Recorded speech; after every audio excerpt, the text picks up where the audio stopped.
Jemaat Maha Tuhan, senang sekali bisa jumpa melalui pelayanan ini. Inilah waktu yang Tuhan siapkan. Manfaatkan waktu ini untuk memperlengkapi diri dengan firman Tuhan. Karena itu kita akan baca dan renungkan firman Tuhan. Sebelum itu mari berdoa. Ya Bapa, kami butuh firman-Mu.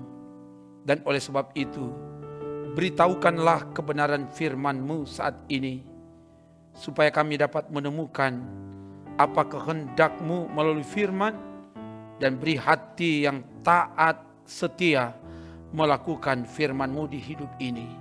Ya Allah Roh Kudus, berkati semua yang mengikuti pelayanan ini. Dalam nama Tuhan Yesus, haleluya, amin. Kita membaca bagian firman saat ini dari 1 Korintus 14 ayat 26 sampai 40. Sekali lagi, 1 Korintus 14 ayat 26 sampai 40. Begini dikatakan, jadi bagaimana sekarang saudara-saudara? Bila mana kamu berkumpul, hendaklah tiap-tiap orang mempersembahkan sesuatu, yaitu seorang mazmur, yang lain pengajaran, atau penyataan Allah, atau karunia bahasa roh, atau karunia untuk menafsirkan bahasa roh. Tetapi semuanya itu harus dipergunakan untuk membangun. Jika ada yang berkata-kata dengan bahasa roh, biarlah 2 atau sebanyak-banyaknya 3 orang, seorang demi seorang, dan harus ada seorang lain untuk menafsirkannya. Jika tidak ada orang yang dapat menafsirkannya, hendaklah mereka berdiam diri dalam pertemuan jemaat dan hanya boleh berkata-kata kepada dirinya sendiri dan kepada Allah. Tentang nabi-nabi, baiklah 2 atau 3 orang di antaranya berkata-kata dan yang lain menanggapi apa yang mereka katakan. Tetapi jika seorang lain yang duduk di situ mendapat penyataan, maka yang pertama itu harus berdiam diri.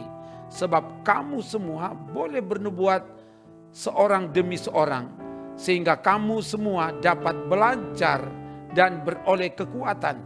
Karunia nabi takluk kepada nabi-nabi, sebab Allah tidak menghendaki kekacauan, tetapi damai sejahtera.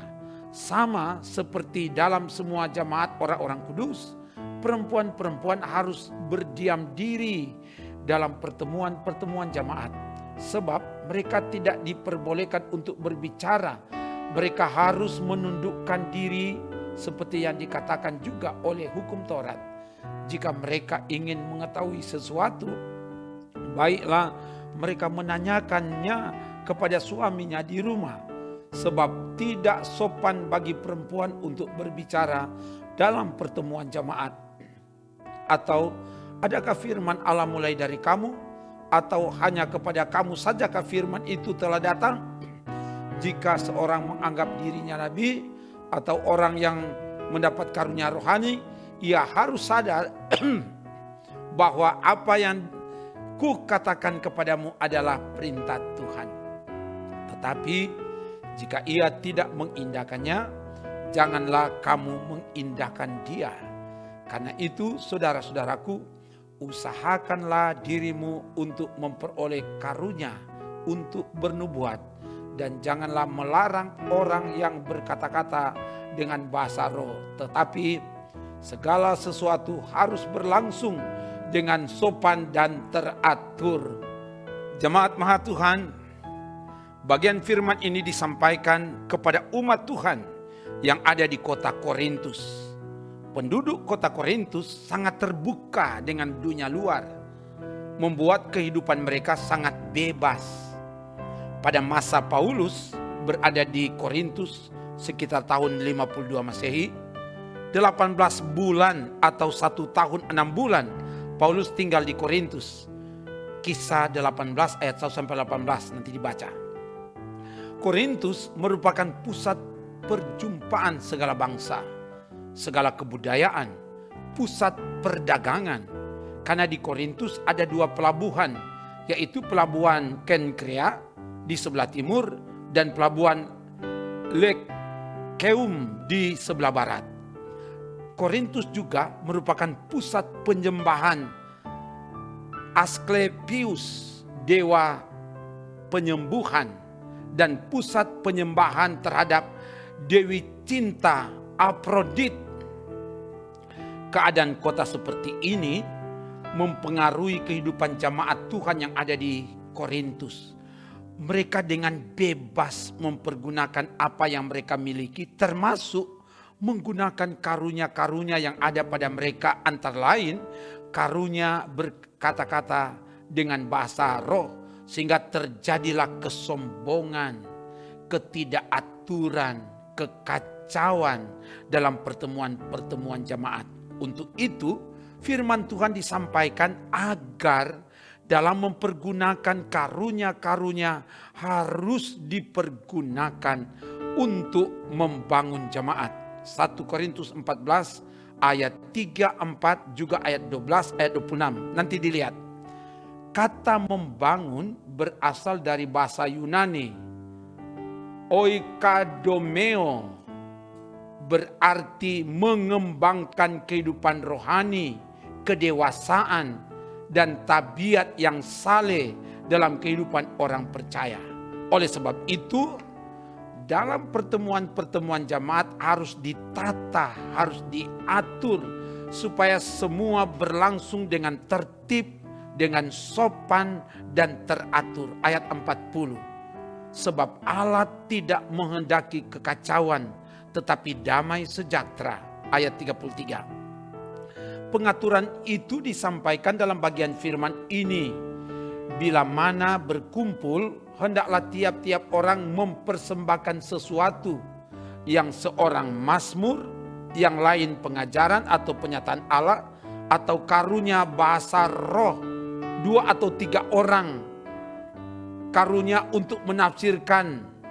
Hendaklah berdiam diri dan hanya berkata kepada diri sendiri dan kepada Allah. Di sini kalau ada yang tidak menafsirkan bahasa roh, orang yang berbahasa roh itu sebaiknya dia berbicara kepada diri sendiri dan berbicara kepada Allah, tidak untuk banyak orang. Itu dibaca di ayat 26 sampai 28, itu nanti dibaca.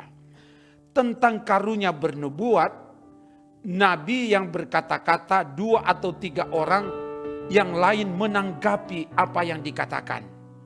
Nabi berbicara secara bergiliran. Kalau ada yang berbicara, yang lain harus berdiam diri sehingga dapat belajar dan beroleh kekuatan dari apa yang diajarkan, apa yang disampaikan. Ayat 29 sampai 32. Juga diatur supaya dalam pertemuan-pertemuan jemaat, perempuan-perempuan harus berdiam diri.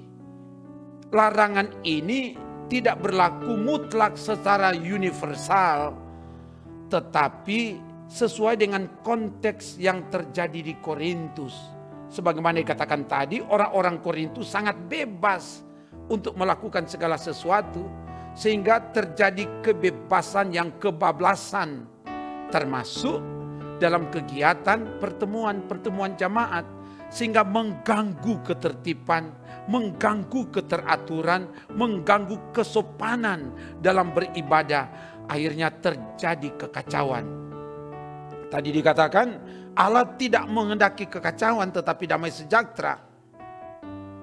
Juga di Korintus ada kebiasaan untuk menyampaikan atau menanggapi nubuat. Itu di ayat 29 sampai 31 itu dicatat. Di ayat 31 situ dicatat, sebab kamu semua telah bernubuat seorang demi seorang, sehingga kamu semua dapat belajar dan beroleh kekuatan. Kata belajar dalam bahasa Yunani mantano.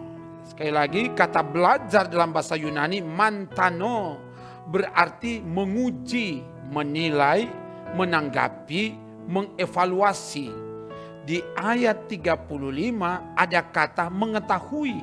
Jadi kalau dihubungkan dengan relasi suami istri di ayat 35 katakan, jika ada istri atau perempuan yang mau menanyakan sesuatu harus bertanya kepada suami di rumah.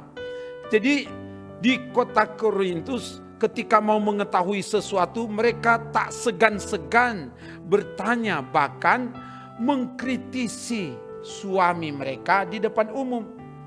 Jadi kalau dalam pertemuan-pertemuan jemaat itu ada kebiasaan di Korintus, ada yang berbicara, ada yang bernubuat, bisa ditanggapi.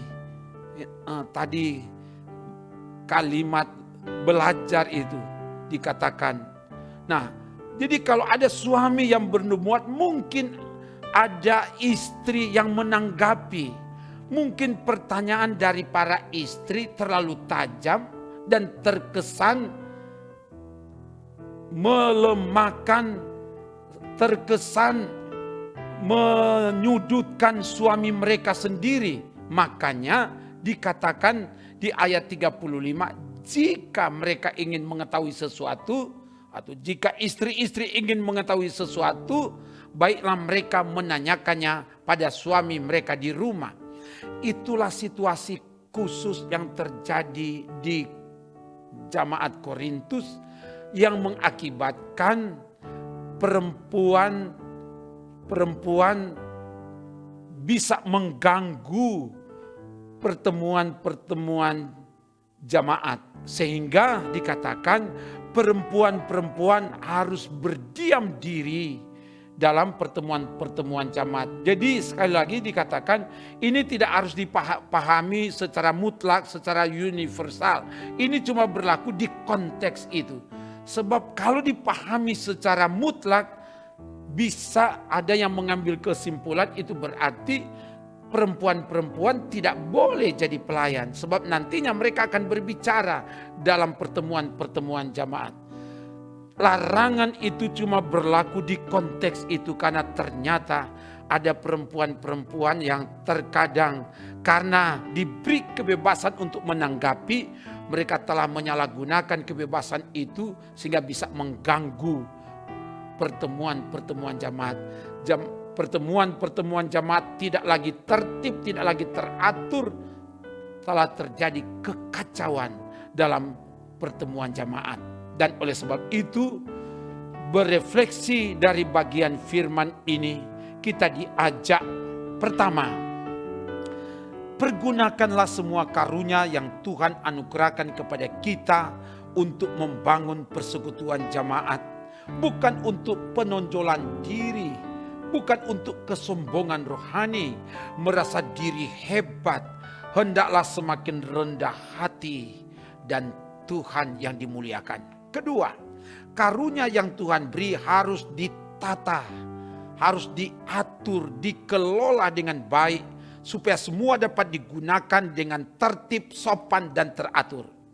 Yang ketiga, manakala dalam pertemuan jemaat ada yang berbicara, ada yang berkata-kata, ada yang berkhotbah, ada yang mengajar, sebagai umat Tuhan jadilah pendengar yang baik, supaya kita bisa belajar dari apa yang disampaikan dan kita mendapatkan semangat kekuatan baru. Apabila ada sesuatu yang akan ditanggapi, yang akan ditanyakan, sampaikanlah dengan sopan dan teratur supaya tidak mengganggu pertemuan jemaat. Yang keempat, Allah menghendaki keteraturan, damai sejahtera, bukan kekacauan. Karena itu, hiduplah dalam keteraturan, maka damai sejahtera Allah akan dialami dalam hidup ini. Semoga demikian. Amin. Mari berdoa. Terima kasih Bapa, firman telah diberitakan. Biarlah kebenaran firman ini memperlengkapi kami semua sebagai pelayan-pelayan, apalagi di mempersiapkan diri untuk menjawab tugas pelayanan mulai dari hari Minggu tanggal 30 Januari dan seterusnya. Biar bagian firman ini bisa memperkaya pemahaman kami sehingga pelayanan pemberitaan khotbah-khotbah yang disampaikan melalui mimbar-mimbar gereja atau mimbar-mimbar kolom, mimbar-mimbar kategorial dapat diberitakan dengan baik dan benar sehingga semua datangkan kemuliaan bagi nama Tuhan. Diberkati tim multimedia Bukit Moria Rike yang Tuhan pakai dalam pelayanan ini, dan diberkati semua yang mengikuti pelayanan ini, dan semua umat Tuhan yang ada di Gemim Bukit Moria Rike. Perangkat pelayan diberkati Tuhan. Bangsa ini semua diberkati. Pemimpin-pemimpin bangsa kami diberkati. Ini doa kami dalam nama Tuhan Yesus. Haleluya. Amin. Demikian pelayanan firman. Terima kasih saudara tetap setia mengikuti pelayanan ini. Kamu sangat spesial dalam hidup kami. Kami selalu doakan saudara. Mari saling menopang, saling melengkapi, sehingga kita semakin berakar, bertumbuh, dan berbuah di dalam Tuhan. Amin. Trims.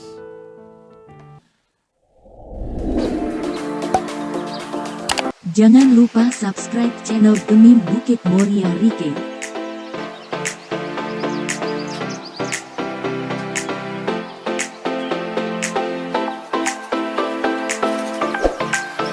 Dan nyalakan lonceng di samping kanan untuk memperoleh info terbaru mengenai ibadah-ibadah yang dilaksanakan.